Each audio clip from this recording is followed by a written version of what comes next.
The crowds lined the streets and gathered around the Supreme Court as both sides waited for the politically explosive decision.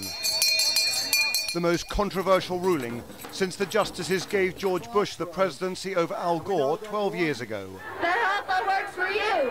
Unconstitutional. You cannot fix. Activists on both sides were nervous, many praying, until the moment reporters ran out with the news.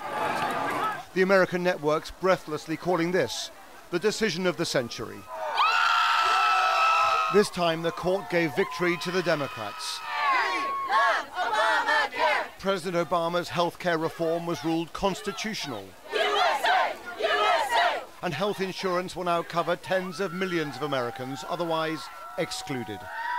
So what we're left with here is a deeply divided Supreme Court, furious Republicans, and a mightily relieved President Obama. Who would have thought the critical swing vote would come from the Chief Justice? For Justice John Roberts was always thought to be at the heart of the court's right-wing majority. Now he's an unlikely hero to liberals. But Republicans say the ultimate victory will still be theirs. So this is not a defeat, it's just a warm-up act to victory. Absolutely. It's a motivation. It's the marching orders. Now we're even more angry than we were in 2010. We're fired up and we're going to fight. It's tyranny on the part of the federal government. They're smiling pretty broadly at the White House. That must hurt a lot. They can smile for a while, but we'll remember in November.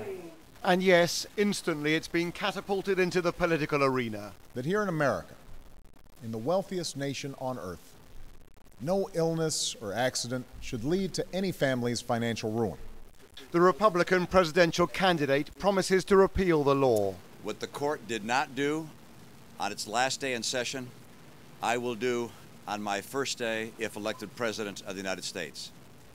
Wait a minute, no. On the front line of America's healthcare crisis are patients who can't afford to pay their medical bills and doctors exasperated with a broken system. We're not living in a civilized society when it comes to healthcare. It's just not civilized to let people struggle and die because they don't have healthcare coverage. Back at the Supreme Court, the legal battle is over and the political struggle is just beginning. Robert Moore, ITV News, Washington.